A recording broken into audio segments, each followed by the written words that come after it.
7 orang mahasiswa-mahasiswi kebingungan mencari tempat untuk melakukan project-based wawancara. Mereka mahasiswa-mahasiswi dari Universitas Satyatera Bhinneka. Sempat ditolak di berbagai perusahaan dan dikira mau demo. Mereka pun hampir gila. Kasihan kali kalian ya, Dek.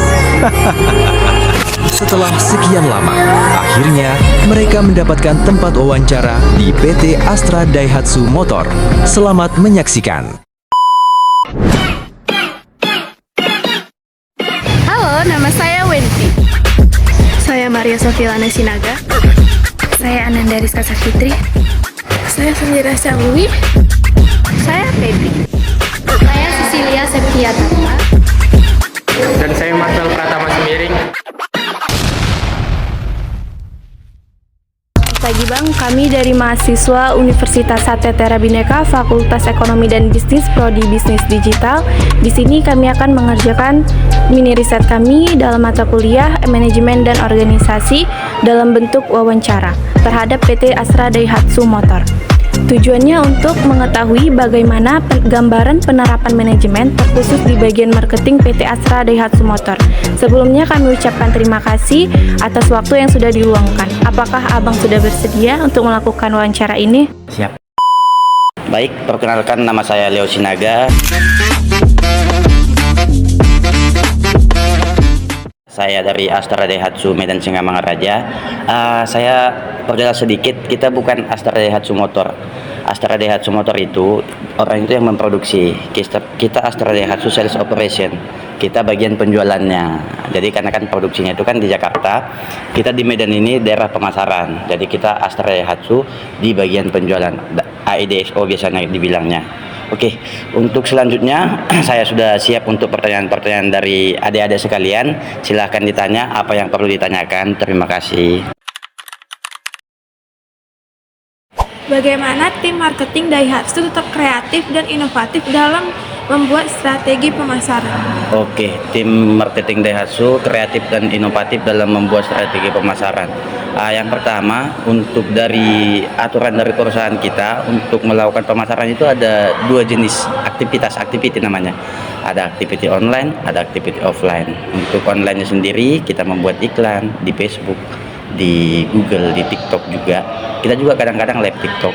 Untuk aktiviti offline-nya kita melakukan canvassing. Canvass itu bagi-bagi brosur ke pajak, ke perumahan, perkantoran, dan kadang-kadang kita melakukan pameran di mal-mal juga.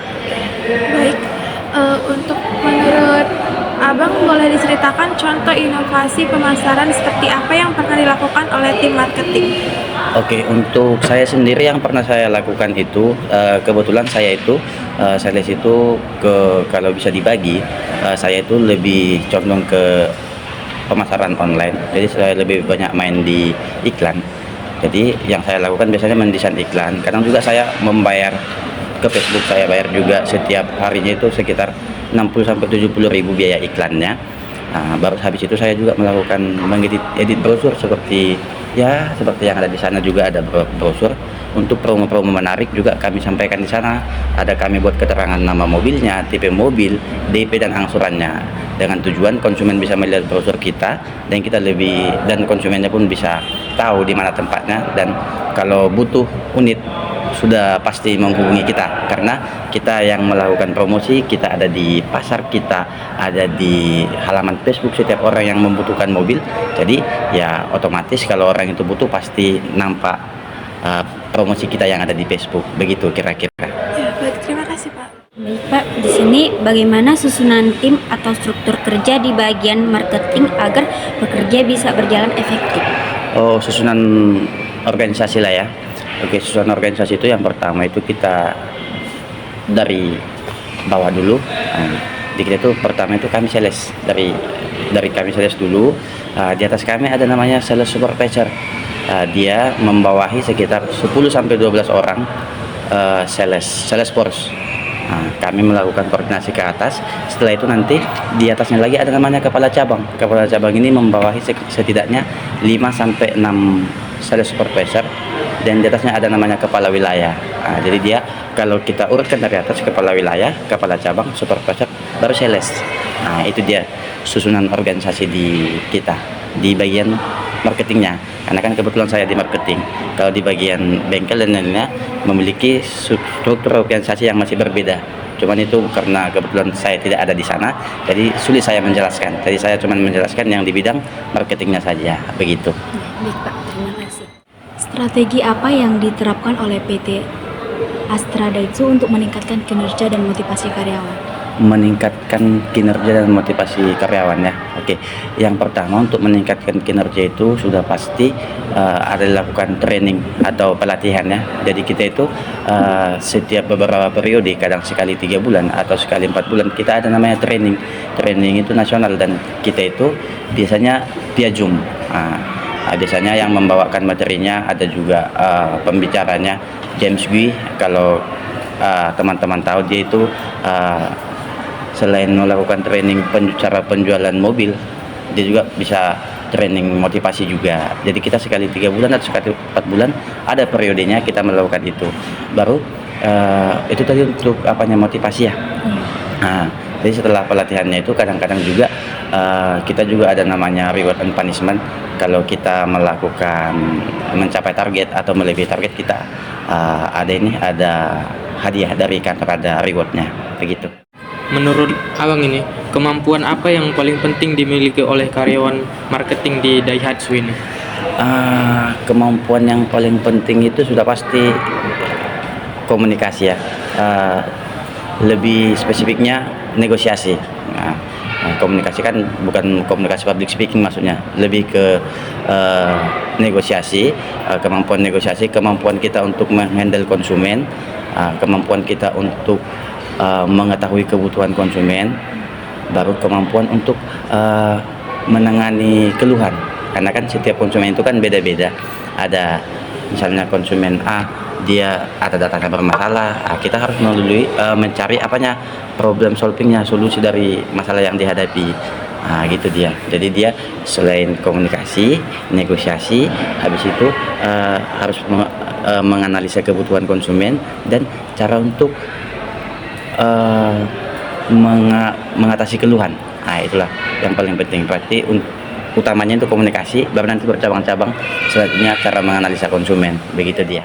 Pak, di dunia marketing kan tren itu cepat berubah. Nah, gimana cara Daihatsu itu ada pelatihan atau program pengembangan khusus untuk tim marketing supaya tetap relevan dengan perkembangan zaman? Apakah ada gitu? Di dunia marketing zaman cepat berubah, pasti. Oke, kita ceritakan sebelumnya memang kalau di marketing ini memang harus mengikuti perkembangan zamannya. Contohnya sebelumnya kan kita itu kan kebanyakan offline, kita kan kebanyakan kanvas. Masuk ke 2018-2019 sudah mulai kita aktif di Facebook. Jadi kita buat iklan di Facebook, di marketplace. Untuk sekarang ini kita sudah mulai harus main buat konten di TikTok. Kita buat iklan di Google. Jadi kalau seperti pertanyaan adik tadi, memang pas marketing itu harus mengikuti perkembangan zaman. Karena apabila kita tidak mengikuti perkembangan zaman, ya kita dilindas zaman, kita tidak berkembang, ya otomatis kita tidak bisa bertahan di sini. Jadi kita harus mengikuti. Untuk sekarang ini yang paling baru sekarang ya kita membuat konten di TikTok. Sebelumnya kan sudah Facebook, Instagram, dan Google. Itu. Oke, lanjut. Ada lagi?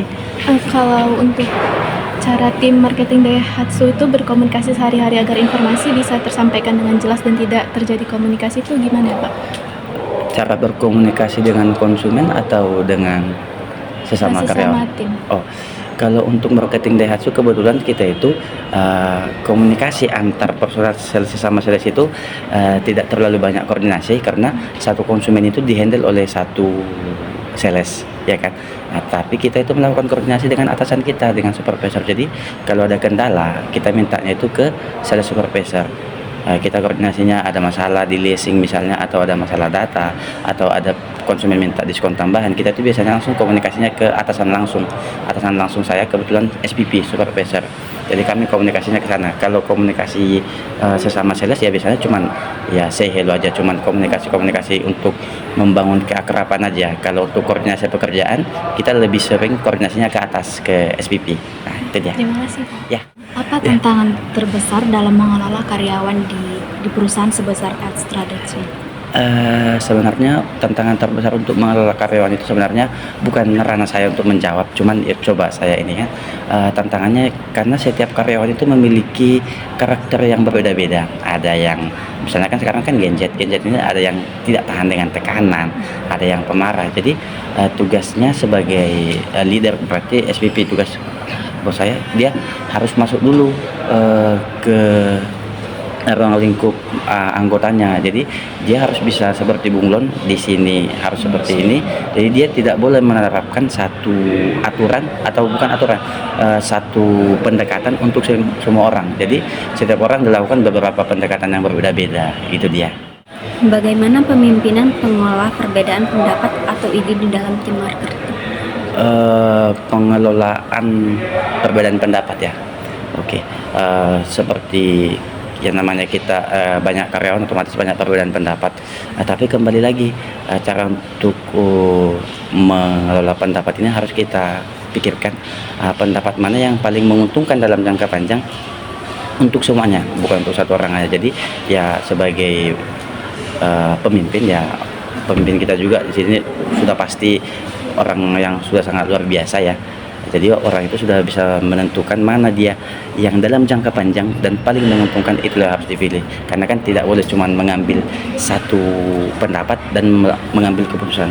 Dikumpulkan beberapa keputusan dan dipilih yang mana dia yang paling cocok dan yang mana yang paling menguntungkan dalam jangka panjang dan untuk semuanya. Nah, begitu.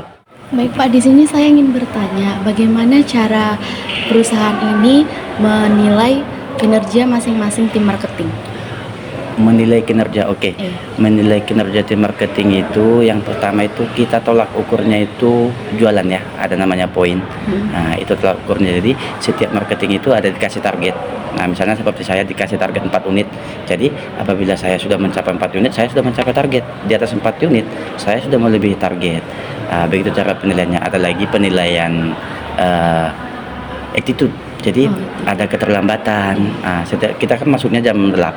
Apabila selama sebulan ada lebih dari 10 kali kita di atas jam 8 maksudnya kita dikenakan surat peringatan SP. Nah itu dia yang pertama, dia ada target. Yang kedua dia ada masuk ke disiplin.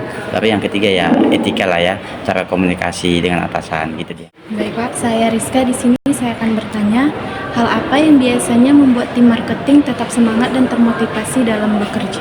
Yang pastinya untuk membuat tim marketing tetap semangat dan termotivasi itu sudah pasti reward ya. Jadi di kita ada program itu setiap sales yang berhasil mencapai target dan melampaui target ada hadiah dari kantor, bukan cuma dari cabang, kadang-kadang dari wilayah, kadang-kadang dari pusat. Dan setiap 6 bulan kita ada bukan semacam kompetisi ya, semacam kompetisi lah, perlombaan, dicari beberapa sales terbaik dan dikasih hadiah yang besar untuk membuat motivasi kita semakin naik dan terpacu untuk mencapai target yang diberikan konsumen, yang diberikan sama perusahaan. Berarti atas setiap kinerja karyawan itu selalu ada penghargaannya gitu? Iya, setiap kinerja dari karyawan selalu diapresiasi. Dan apabila kita mencapai target, kita diapresiasi lebih. Itu dia. Terus menurut Abang, gaya kepemimpinan seperti apa yang paling cocok untuk memimpin tim marketing di sini? Gaya kepemimpinan yang paling cocok menurut saya itu yang pasti harus memiliki pengetahuan yang luas ya. Pengetahuan yang luas karena kan dia mengurusi banyak anggota dengan banyak karakteristik anggotanya beda-beda. Jadi otomatis dia harus memiliki kemampuan yang luas dan memiliki koneksi yang luas juga. Karena kita melakukan penjualan mobil itu, kita itu berhubungan dengan banyak orang, berhubungan dengan leasing. Kita harus banyak bekerja sama dengan leasing supaya apabila kita mengajukan berkas, apabila anggota kita mengajukan berkas, kita follow up-nya ke leasing lebih gampang, gitu dia. Terima kasih untuk Abang Leo yang sudah memberikan waktunya dan penjelasannya yang sangat bermanfaat bagi kami dan juga sangat membantu tugas mini riset kami ini. Semoga kedepannya PT Astra Daihatsu ini semakin maju dan sukses ke depannya. Oke, terima kasih. Semoga adik-adik semua sukses, semua perkuliahannya cepat selesai, nanti selalu mendapatkan pekerjaan yang bagus dan pastinya luar biasa. Terima kasih.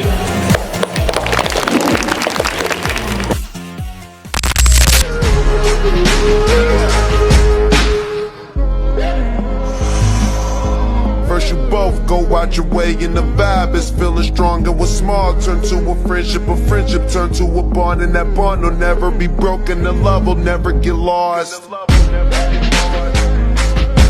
And when brotherhood come first, then the line will never be crossed. Established it on our own when that line had to be drawn, and that line